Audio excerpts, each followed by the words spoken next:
Hello and what is up guys. So आज मैं that winter the wind blows Korean drama का episode number 2 को अच्छे से डिटेल में एक्सप्लेन करने वाला हूं।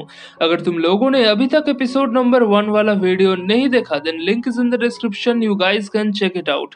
एंड जिन लोगों ने देख लिया है वो लोग तैयार हो जाओ आगे की कहानी जानने के लिए। एपिसोड के स्टार्टिंग में हम देखते हैं कि ओसू पीएल ग्रुप के अटॉर्नी जोंग से बातें कर रहा है। तभी वहां पे पार्क आ जाता है। उसे लगता है कि जोंग मुंह का आदमी है जिसने ओसू को मारा था, तो गुस्से में वो जोंग के ऊपर चढ़ने वाला होता है।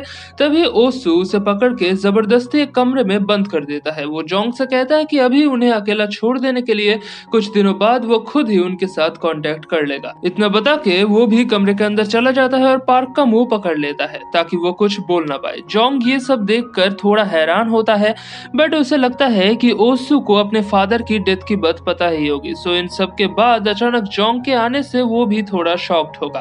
तो जोंग यहाँ पे ओ योंग की बात बताता है कि वो अभी अपने आंखों से देख नहीं पाती, उसे ओसू की जरूरत है। ये सब सुनते ही ओसू के सामने कुछ साल पहले हुए उस इंसिडेंट की बात याद आने लगती है, जब वो पहली बार ओ योंग से मिला था और उसके आंखों के सामने पीएल ग्रुप के चेयरमैन के असली बेटे ओसू की मौत हो गई थी और ओ योंग वहां पे मौजूद होने के बावजूद अपने भाई को देख नहीं पाए थे बिकॉज ऑफ हर ब्लाइंडनेस। खैर, तो यहाँ पर ओसू गुस्से में जोंग को वहां से जाने को कहता है। जोंग को भी लगता है कि शायद अपने बहन के बारे में सुनकर ओसू शॉक्ड होगा और उसे शांत होने के लिए अकेला छोड़ देना चाहिए। तो इसके बाद वो वहां से चला जाता है। पार्क कहता है कि ये सब क्या था। ओसू पूरी बात बताता है कि उनका जो दोस्त था, मतलब दूसरा ओसू, वो था पीएल ग्रुप का सक्सेसर, बट उसकी जो डेथ हो गई है वो जोंग और पीएल ग्रुप के बाकी के लोगों को पता नहीं। जोंग यहाँ पर असली ओसू से मिलने के लिए आया था, बट अभी का जिंदा ओसू ने पैसों के लिए अपने आप को पीएल ग्रुप के सक्सेसर के तौर पर इंट्रोड्यूस किया है। ये सुनकर तो पार्क भी हैरान हो जाता है। अगले दिन सुबह वो लोग अपने दोस्त हन को बुलाते हैं। हन तो ये सब सुनकर गुस्सा हो जाती है और बहुत इमोशनल भी हो जाती है।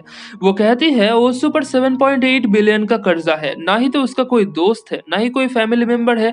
उसके मम्मी पापा भी उसे एक पेड़ के नीचे छोड़कर चले गए थे, फिर भी उसके लिए जिंदा रहना इतना जरूरी क्यों है कि उसे ये सब करना पड़ रहा है। यहाँ पर ओसू भी इमोशनल हो जाता है। वो कहता है मेरे पास जिंदा रहने का कोई मकसद नहीं, इसका मतलब ये तो नहीं कि मुझे सांस लेना ही छोड़ देना चाहिए। एंड यहाँ से होता है सीन चेंज। जोंग ओ योंग को ओसू के कमबैक की खबर दे रहा होता है, जिसे सुनकर ओ योंग इतनी खुश नहीं दिखती। वो कहती है अभी मुझे अपने भाई की जरूरत नहीं है, और ऊपर से वैंग भी उसके आने से उतनी खुश नहीं होगी। इतना बता के वो वहां से चली जाती है। जोंग भी उसके पीछे पीछे जाता है। इसी बीच कुछ दिन बीत जाते हैं और ओसू, पार्क और हन मिलकर असली ओसू के बारे में सारा इंफॉर्मेशन निकालते हैं और अच्छे से स्टडी करते हैं। फिर एक दिन वो जाते हैं पीएल ग्रुप के ऑफिस। यहाँ पर हम देखते हैं कि ली वैंग से बात कर रहा है। वो दोनों ओसू के असली होने के बारे में डिस्कस कर रहे होते हैं, बट तभी उसके सामने अचानक एक गाड़ी आ जाती है जिसमें पार्क और ओसू और हन होते हैं। पार्क तो फुल स्वैग में ली को उल्टा सीधा बोल रहा होता है, बट ओसू तब बाहर आता है गाड़ी से और ली से माफी मांग के सब कुछ सॉर्ट कर लेता है। ये सब बातें पीएल ग्रुप के पार्किंग में हो रही होती है। इसके कुछ दिन बाद ओसू असली ओसू होने की प्रैक्टिस में जुट जाता है। असली ओसू के बारे में छोटी से छोटी बात वो नकल कर लेता है। तभी पार्क को याद आता है कि ओसू के हाथ पर एक जला हुआ वुंड था जो कि कई सालों से ठीक नहीं हो रहा था। तो ये नकली ओसू सच में गर्म पानी से अपने हाथ को जला लेता है ताकि किसी को भी उस पर शक ना हो। असली ओसू ने अपने बहन से कहा था कि वो एक इटालियन रेस्टोरेंट खोलने जा रहा है, तो हन नकली ओसू के लिए उनके रेस्टोरेंट का एक नकली ब्लूप्रिंट रेडी कर लेती है। बाकी के नकली डॉक्यूमेंट्स तो उनके पास होते ही हैं। तो अगले ही दिन वो लोग पूरी तैयारी के साथ पहुंच जाते हैं ओ योंग के घर। ओसू पूरे घर को अच्छे से देखने लगता है और बीच बीच में वैंग को टॉन्ट करने लगता है।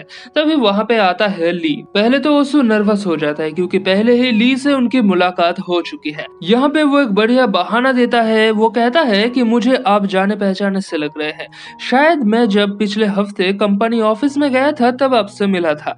कभी कभी जब मैं पापा को याद करता हूँ तब उनके ऑफिस में चला जाता हूँ, आसपास घूम फिर कर वापस आ जाता हूँ। ऐसे ही उन दोनों के बीच बातें चल रही होती है और बातों बातों में ली उससे जला हुआ वुंड देखना चाहता है। ओसू फुल एटीट्यूड में कहता है कि वो वुंड अभी तक ठीक नहीं हुआ तो वो शो नहीं करना चाहता, बट अगर उनको शक है तो वो पियानो पर अपने मम्मी की बनाई हुई धुन को बजा सकता है।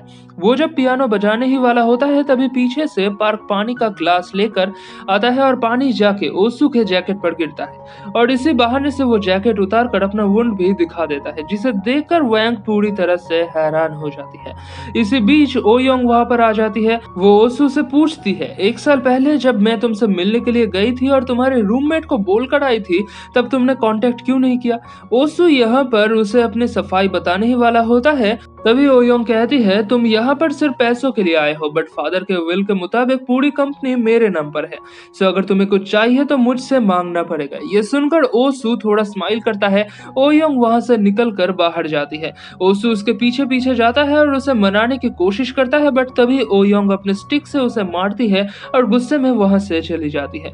रात को वहां से जाने से पहले ओसू कहता है कि वो इटली जाके रेस्टोरेंट खोलने वाला था, बट ओ योंग की हालत ऐसे कैसे हो गई ये जानने के लिए और उसे मनाने के लिए वो यहीं पर रहेगा 3 महीने के लिए और हर रोज उससे मिलने के लिए आएगा। इस तरफ मुंह हन के साथ होता है और ओसू को मारने की बात करने लगता है, जिसे सुनकर हन गुस्से में आ जाती है और पीएल ग्रुप के बारे में बता देती है। इसके बाद अगले दिन ओसू दोबारा ओ योंग से मिलने के लिए जाता है। वो उसके कमरे में जा रहा होता है और ओसू के आने के आवाज से योंग अपने कमरे का दरवाजा लगा लेती है। ओसू आके नॉक करता है और योंग को बुलाता है, बट योंग को जवाब नहीं देती, तो वो अपने आप ही दरवाजा खोल कर अंदर जाने वाला होता है, बट देखता है कि योंग चेंज कर रही है। ये देखकर वो पूरी तरह से स्टन रह जाता है। योंग कहती है कि अभी मैं 6 साल की बच्ची नहीं रही, ऐसे मोमेंट्स पर तुम्हें दरवाजा बंद कर देना चाहिए। ओसू सॉरी कहकर दरवाजा बंद कर देता है और हंसने लगता है। वो कहता है, नाउ इट्स गेटिंग इंटरेस्टिंग। असल में उसे समझ आ जाता है कि योंग ये सब जानबूझकर कर रही है। उसी दिन शाम को वो लोग डिनर टेबल पर योंग का वेट कर रहे होते हैं, बट ओसू को पता चलता है कि योंग स्विमिंग पूल पर है और वो वहीं पर खाना खाएगी। ये सुनकर सू बहुत गुस्सा हो जाता है और वहां से चला जाता है। योंग जब पुल से ऊपर आती है, ओसू उससे कहता है कि तुम इतनी रूड कब से बन गई? हम सभी वहाँ पे तुम्हारा इंतजार कर रहे थे। तुम अमीर हो इसलिए तुम खुद को बहुत बड़ी समझने लगी हो। अगर पैसों से तुम्हें इतना ही प्यार है तो सुनो, मुझे तुम्हारे पैसों की कोई जरूरत नहीं है। मैं यहाँ पर सिर्फ अपने बहन से संबंध ठीक करने आया था, बट तुम्हारे बिहेवियर से नहीं लगता कि ऐसा कुछ हो सकता है। ये सुनकर योंग रोने लगती है। वो कहती है, तुमने ये देखा कि मैं रूड हूँ, बट तुम्हें ये नहीं दिखा कि मैं ब्लाइंड हूँ। जब 21 साल पहले तुम मुझे छोड़कर गए थे तब मेरी आंखें एकदम ठीक, बट अब ऐसा कैसे हो गया है वो तुमने एक बार पूछा भी नहीं।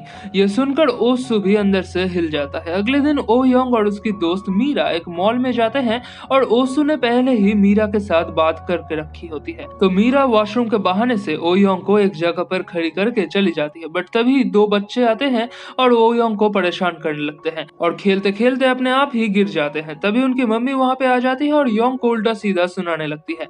योंग ये सब सुनकर बहुत नर्वस हो जाती है, उसके हाथ पैर कांपने लगते हैं। कई सारे लोग वहाँ पे इकट्ठा हो जाते हैं और इससे वो और डर जाती है और पास के पुल में गिर जाती है। तभी पीछे से ओसू आता है और योंग की मदद करने जाता है। वो योंग से बहुत प्यार से बात करता है और यहाँ पर ओ योंग ओसू की हेल्प एक्सेप्ट कर लेती है। इसके बाद वो दोनों ट्रेन के लिए वेट कर रहे होते हैं। तभी सू के फोन पर एक मैसेज आता है। ये मैसेज मुंह का होता है। वो कहता है, मुझे पता नहीं था कि तुम्हारी एक अमीर बहन भी है, बट क्या वो तुम्हें पैसे देगी?